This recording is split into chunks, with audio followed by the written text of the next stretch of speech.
Good evening, and welcome to We the Village, produced by Ron Hall, and I am your host, Sharonda Allen. Today, I have my wonderful guest, Jaliyla Fraser. Welcome to the show, Jaliyla. Welcome. Thank you. So, first of all, I want to ask, who are you? How would you describe yourself? Who is Jaliyla Fraser? Oh, wow. You know, usually it's hard to talk about yourself, right? But Well, not for me, but not for you. All right, I guess for the other 99% of the world. Right. But I guess I would describe me as someone that's super passionate about what they do. And what I do is I'm a mathematics educator. So I was born in Trinidad, and my mom and my dad, they brought us up here, my siblings and I, to just, of course, get a piece of the American dream. So I came up here when I was quite a baby, and we wanted to make sure our education was on point and have access to a lot of the things that we didn't have access to in Trinidad. So I grew up in Orange and East Orange, and I'm a proud graduate of East Orange Campus High School, right. And I'm currently working for the school district where I graduated from. Right. So. Now, where'd you go to college? Where'd you get your college education? Well, my Bachelor's of Science was from Temple University, Mathematics Education, and then I went on to get my Master's of Math Education at Columbia University. So, I just wanted to make sure that my education is quality for the students that we are going to help into the new future. So, I love it. So, let me ask you, what were you like in high school? In high school, I was pretty good. I was a good student, but a lot of the teachers that I didn't have, they had opinions about me because they would see me in the hallway a lot. They thought, I just didn't do my work, but it was because I was finished all of my work quite early, so I would always want to go to the bathroom or run an errand for a teacher. So I was always in the hallways a lot, and so. To their surprise, when they found out I actually was a valedictorian for the East Orange School District Campus 2003, that's when both of the schools combined.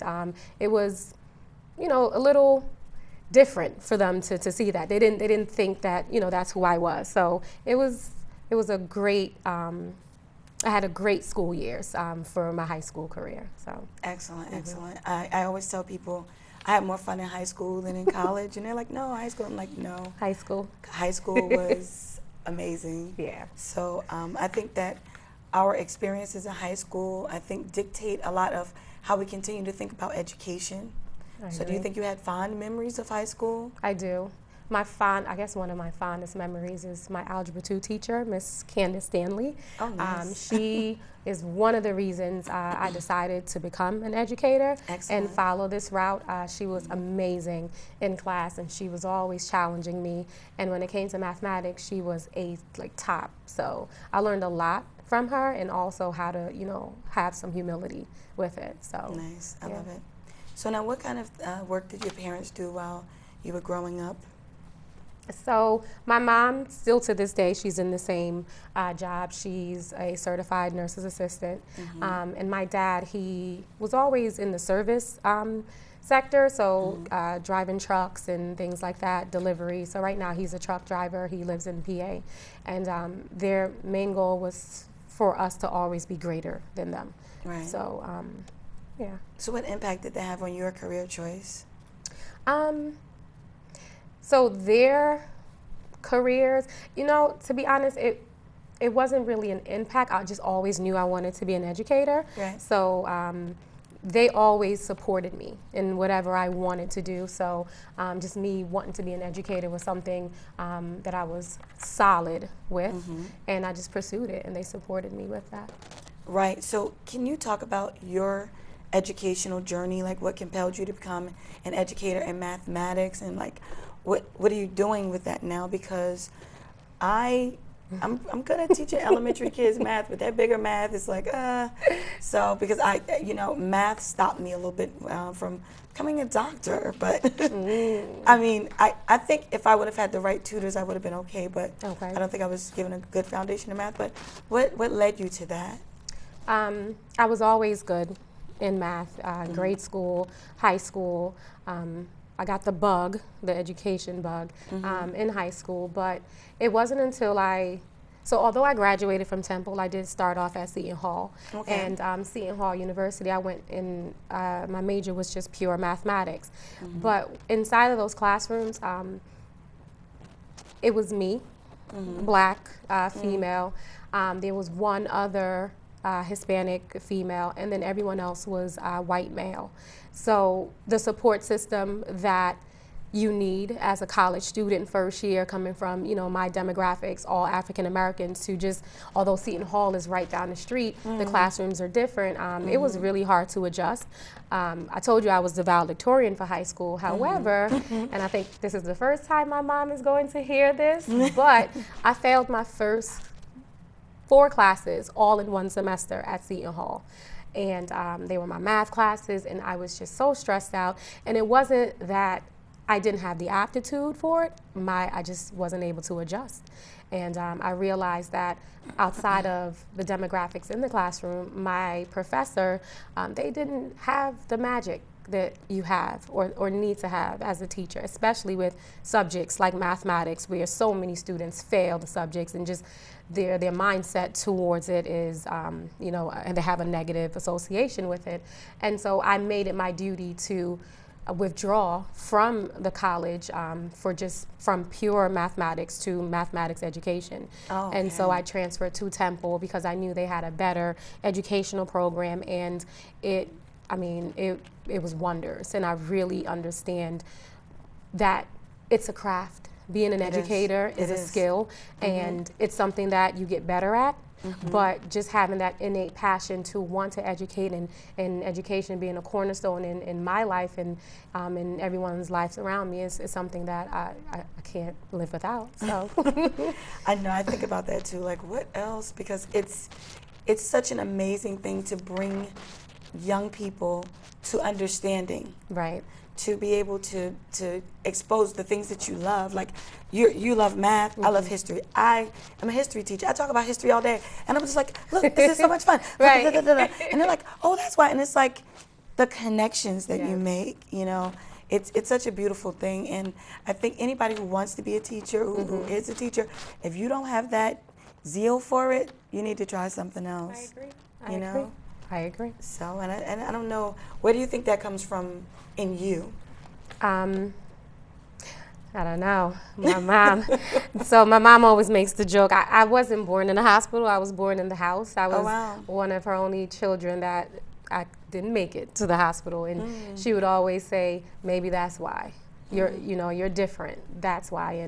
And you know, one of my goals was, so when I did become a math teacher, I knew there was something larger for me. I think on a macro level. Right. So I can handle big picture. Right. And I can work within systems. And so one of my goals was, hey, I want to bring this greatness outside of my classroom and help, you know, teachers if they need help, and inject the same passion. And so I decided to become the supervisor of math for the East Orange School District. And I've been doing that ever since, and I'm excited about what I do. And of course, with any profession, you have your challenges, you have your successes, but this is something that I love doing and love seeing, you know, our kids learn through just better teacher practices. I'm also the professor at Rutgers in Newark, and I teach in the fall. I usually teach intermediate algebra, as well as I just joined with the Rutgers UTEP program, Urban Teacher Education Program. Nice. So I observe new pre-service teachers during your student teaching and give them feedback, quality feedback, and connect it to what they're doing and what's really going on in classrooms in urban settings. So I like the fact that my connection, the trajectory is 6 through 12, and then I get to see the connection to college, so you know that conversation is fluid. So. And that's important because we need that vertical articulation. Yes. Because there is a disconnect when you come from these areas. Like when I went to college, I came from a high school where I was like amazing. I was number 14 in my class. I was really, really smart, biology awards, teacher's pet, class clown, nerd. You know, I was everything. And to go to college and to, you know, we're in the dorms laughing and talking and playing. And then my girlfriend Angela from Atlanta said, all right, time to study. We're like, what you mean time to study? Like, what? We're having fun. Right. And then we're partying until like in the dorms being silly till 1, 2 o'clock in the morning, and she's still studying. And she's like, okay, study time's up. Y'all still up? And we're like, we just weren't as ready, Right. you know, because from where we came from, we were just like, you know, we were on top, but we didn't have that same work ethic.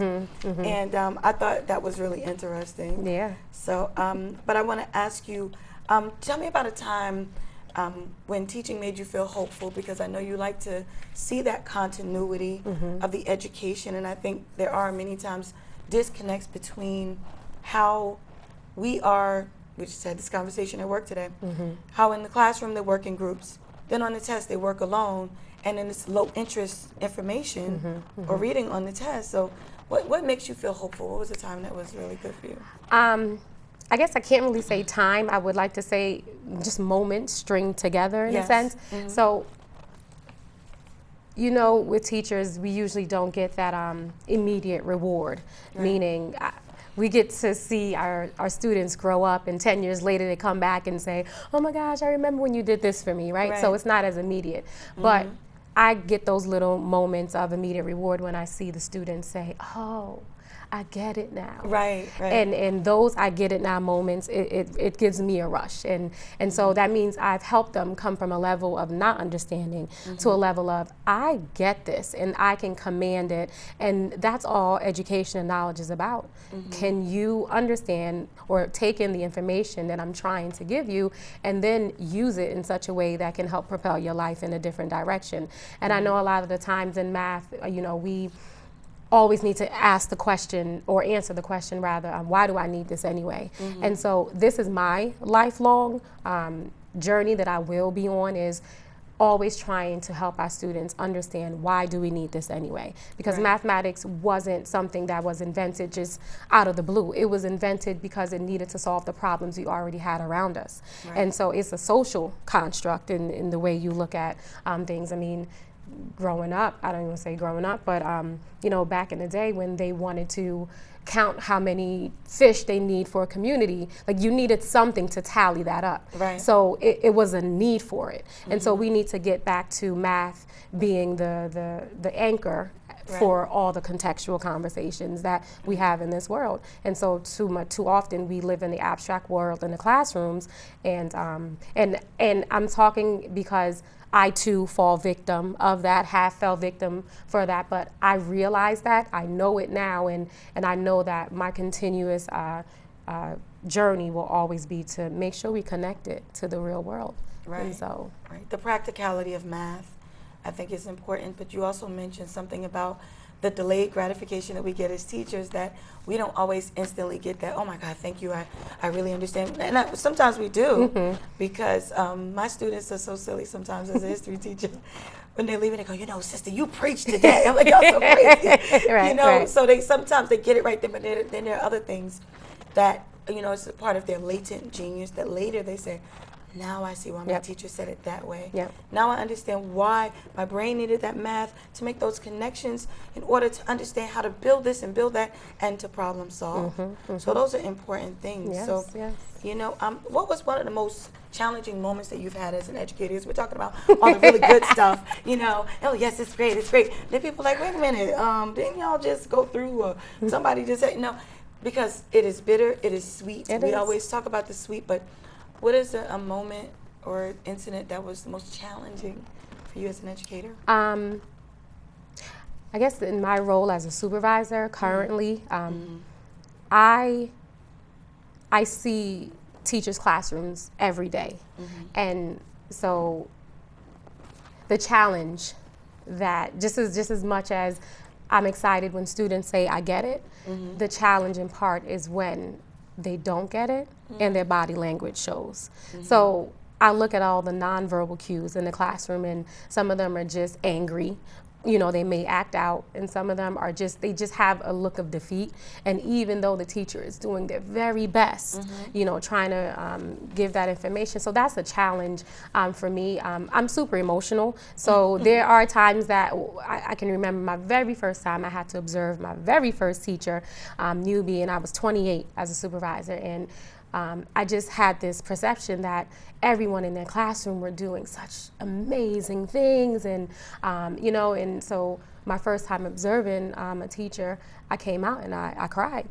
And these are the real things that happen, as administrators, as supervisors, as people that try to, help teachers do better in their craft. And even with me, I would love more training to be a more effective supervisor. So those are the challenges that I face, that I see on a consistent basis. But I know for a fact that if we continuously keep improving and keep hitting the nail and continuously give our teachers prayers, we'll be able to get somewhere. So, but those challenges do exist. Yes, they do. And and you do that as your main career. Yes. And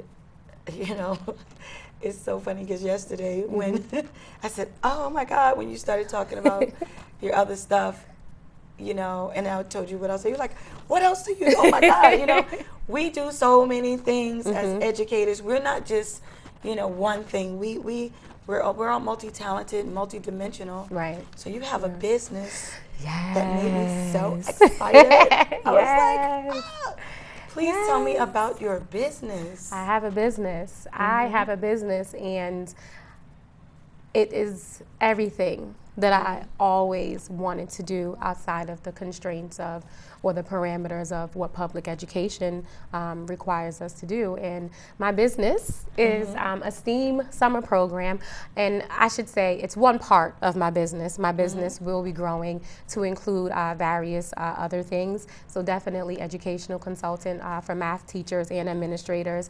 I'm also doing fun STEM parties, and as well as illumination labs. And basically there's tutoring on steroids. So we have a lot in store for you guys, but the very first initiative is our STEAM summer program.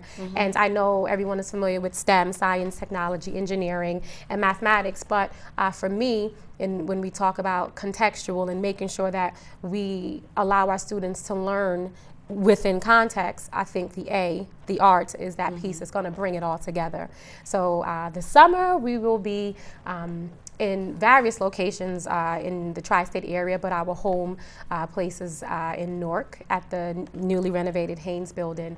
We will be in the Form Design Studio and 3D printing. We will be doing coding. The students will be engaged in STEM activities. They have to go through the whole design process and make sure they know how to create something and test it out and improve upon it. And they're just going to be tinkering with a lot of cool things, and I'm so excited. But the other things I'm super excited about is that a lot of our students, they love music, or just as a culture. Music is something that we gravitate towards. And there's so many underpinnings with mathematics and music. So we're going to be at the Grammy Museum, and I'm working with my East Orange colleague now, and we're putting together some type of small curriculum so that they can see what symmetry and balance is in mathematics and how we work with those things in the art field. So I'm super excited. And the 3D printing piece, they're going to do prosthetics, the medical field, they're going to create their own action figures and learn how to have movable sockets and things like that. So it's going to be an awesome summer for these kids. Everything is, they have the buses, trips to MoMath in New York. MoMath is the National Museum of Mathematics, and they will be engaged in so many different activities, puzzles, critical thinking, team building. So, they can build that part of their brain that can help them through in any job field, no matter where they are. So super excited. I'm making that same face. I love it because I love STEAM. Yes.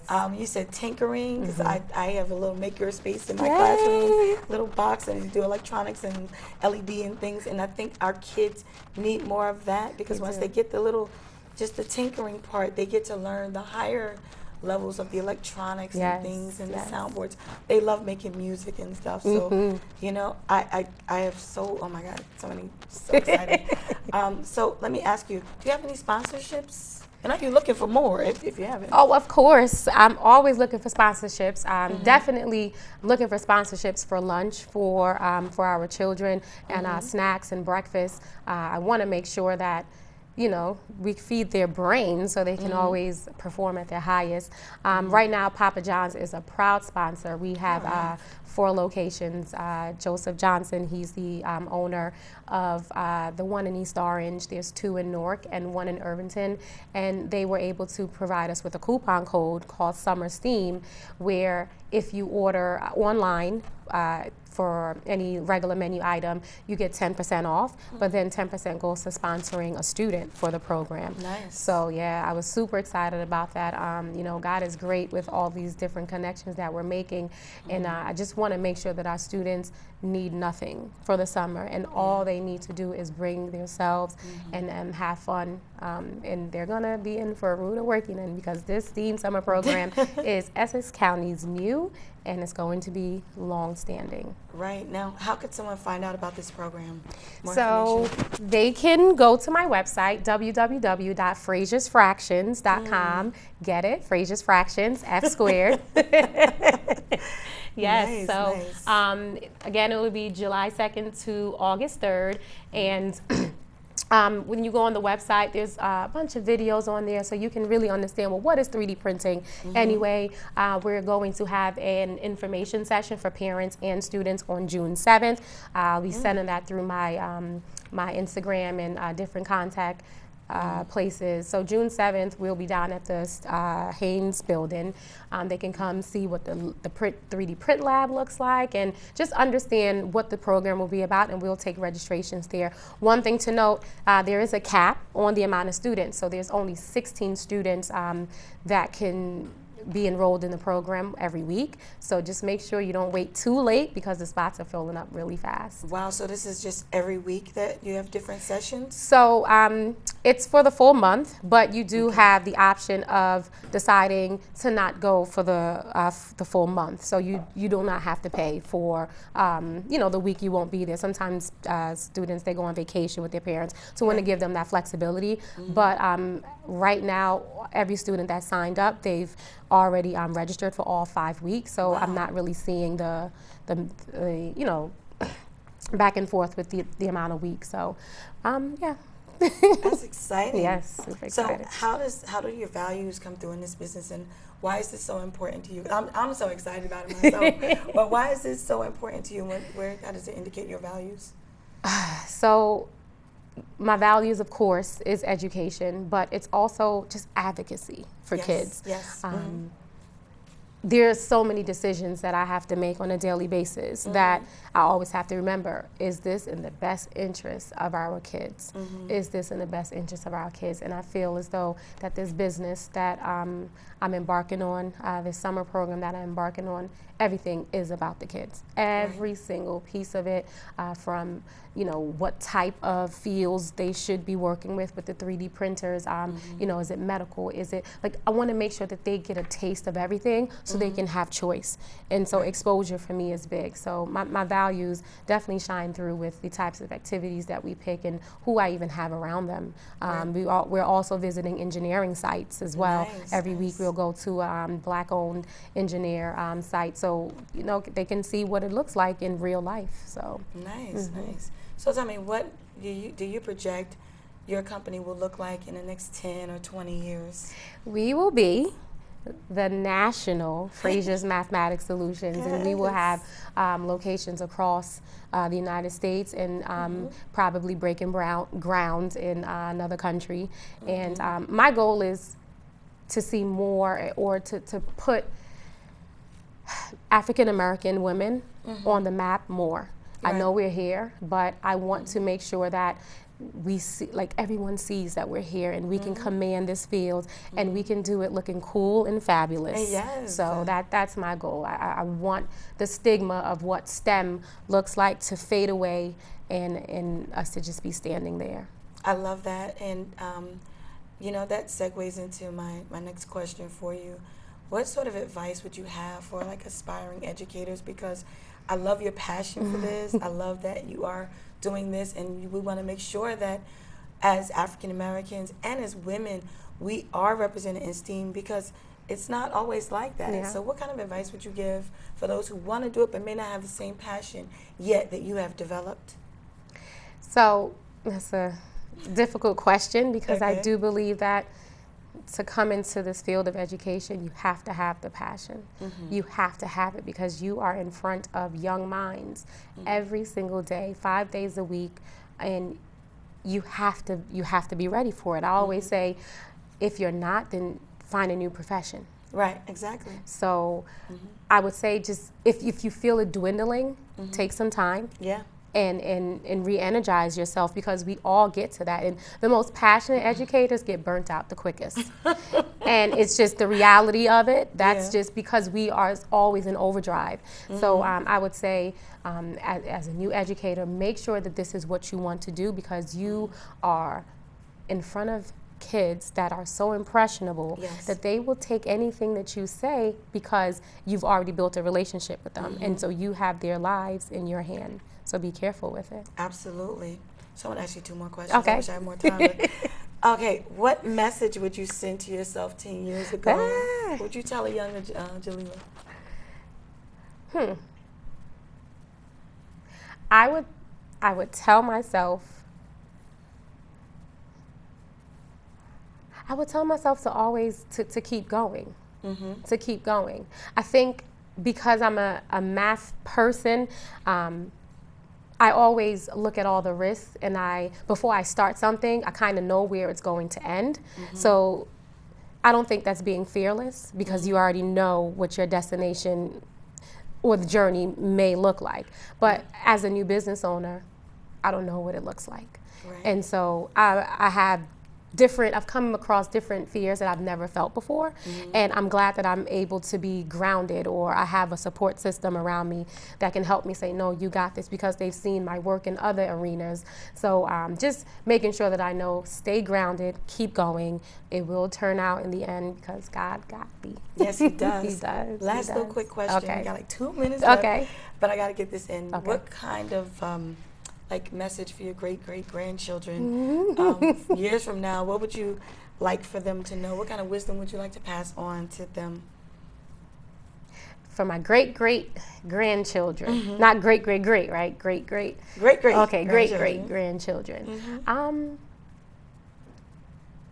I would say just keep learning, keep evolving, keep evolving. Yes. Keep evolving. If I said that I was going to, be the math supervisor of the school district that I graduated from, and I did that. Yeah. But that doesn't mean that I need to stop there. I can That's right. handle more than one once I've, created a system where I can branch off and do other things. So I would say keep evolving, keep being your better self, and learn problem solving skills. Because one of the things that I'm fortunate of or with is my ability to problem solve. Yes. So my math background, I can problem solve my way out of anything, and I'm not just talking about mathematics.